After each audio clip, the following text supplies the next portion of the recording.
given what happened last time, right?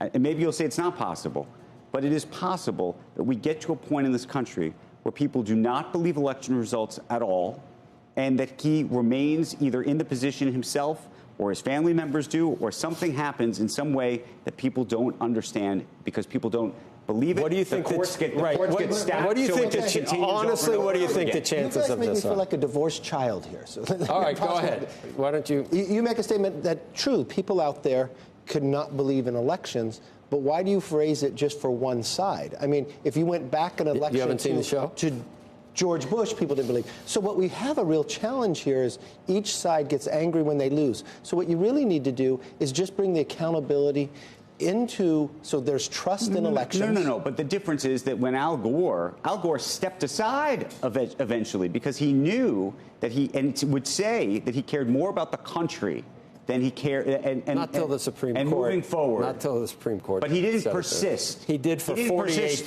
He did persist 3 years later. Okay. After every court in the land voted, judged against him. Pause for 1 second.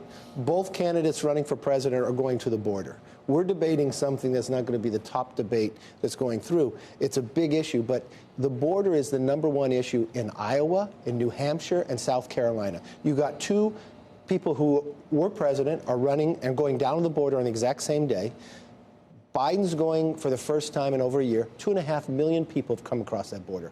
Georgia just watched a young college student murdered in the process. You watch. By the way, I do not disagree with you. I believe the border. I believe the border, abortion, and I would argue the economy will be the three central issues. You're 100% right. But now, Kevin, if the question is, where does character and democracy fit in that? And maybe you're Kevin, saying it doesn't. No one's going to. No, it fits in. But what happens? You can argue a lot of different points, but what is the most important thing on the voters' minds? Your point is going to be a point by a certain set of people, but I can put another set of people to sit there and argue, what did Hillary Clinton say? What about the Georgia governor race? What about the I fear that when we talk about those things, though, I hate the phrase misinformation, but I feel that these things have been given this kind of strange equivalency, and therefore people are not dealing with the same set of facts. There's a build-up to all of this on all sides, but what the individuals are sitting at home right now, trying to get their kids off to school, wondering if they could pay their next house payment and others, and watching what's happening come across the border every day, those are going to be the priorities. So what party is going to reach out and solve these problems? Kevin, that is what the real debate will be about. If one side is going to say the very existence of the United States depends on this election, you have no defense to that. You have to address this right now. They can say we're going to run Joe Biden. He may not know where he is or who he is in 2 or 3 years. It's so unfair to say that. Or you see him when he's there now. You have Kamala Harris as the vice president. But if all you have to say is democracy is threatened, and then all bets are off. You would elect a mannequin at that point. So you have to address that. But at the same time, you've argued, Joe, and I'm curious. You have to address that about Kevin thinks about this is, I think that you, underneath it all, would prefer if there was another candidate. Maybe you wouldn't. I don't know. But my question is, and even to a Joe or to somebody who's thinking, well, but we don't I don't love everything about President Trump, but in your mind it's binary, and you look at Biden policy. And you say, I don't like that. Okay, first you say it's an age thing. Okay. Well, then we realize, actually, when I say, okay, let's put in Gavin Newsom, you say, well, no, it's a policy thing. At what point? Where is it? At which you'd say, you know what, actually, I'll take the other choice because this is not great. Look, I think everybody's got challenges. Everybody's got issues, and everybody's going to have to overcome them. But the one thing I will say here is Biden can't solve his problem. His problem is age. And when he goes out to make the argument, he shows his age again.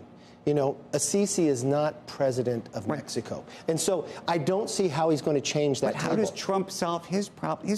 He's being accused, and I know you believe most of it's political. I don't know if you believe all of it's political. There has been evidence, at least in some of these cases, of demonstrable falsities and almost fraud that's been perpetrated on the American public and the courts. Okay, from the same point I would ask to you is, do you think these cases would all come to fruition if he wasn't running for president? Do you really think they would go after him in New York on the valuation of his buildings? Do you really think from the basis but of... my question to you is, if this individual has done even some of these things, does that disqualify him? Obviously not, but listen, in your mind. Everything of why the frustration that people have is when you use power to go after somebody because you politically have a difference of opinion. And every time the Democrats have done this to President Trump, it has raised his ability to win the nomination. I don't disagree, but I don't know what the right answer is insofar as if you believe in law and order, which I know you believe. I firmly believe. And if you believe for even half a second that of the 90 whatever counts we're on at this point, that something illegal has happened, it is unclear to me whether you are supposed to say, you know what? He's running for president. We don't want to upset the electorate, so we're just not going to do this. Right? That doesn't make sense either. Think anyone... Does it make sense if you think someone has broken the law, but we're not going to bring them before court because we don't think they have the mental capacity, but they have to be sitting in the strongest office in the entire world? So, I mean, I can argue every place. I read that report, and by the way, I was disappointed in that report. I thought it was I thought it was upsetting, and there was part of me that thought it was upsetting? It was 100% upsetting.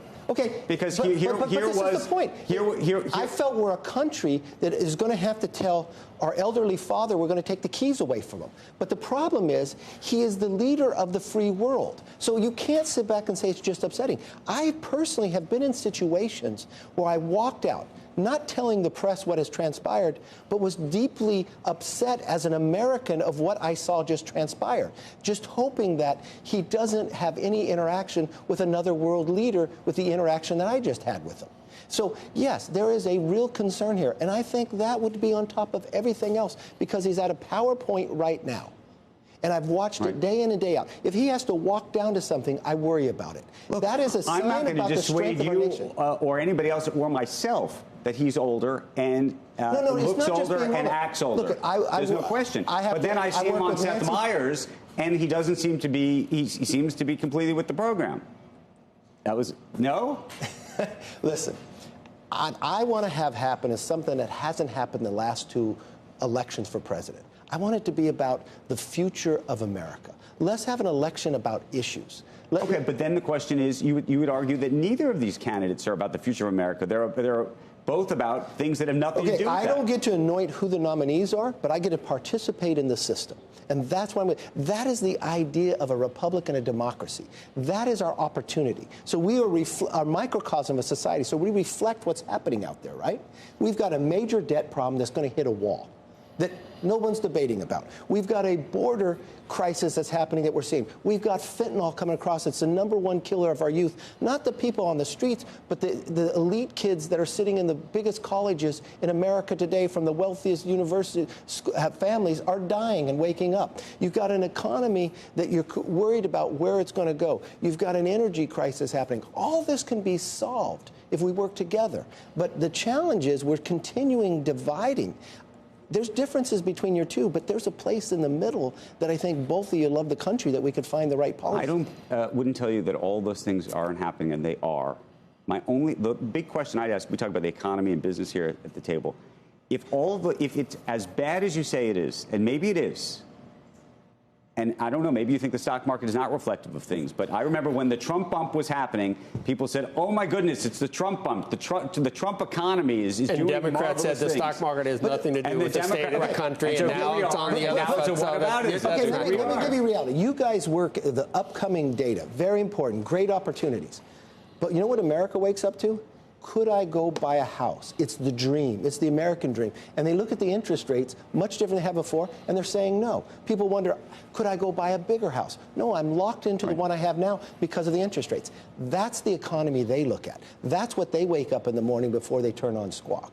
So that is what people are going to have the emotion of the vote. So who is best going to deliver a country that they think they're safer and more secure in?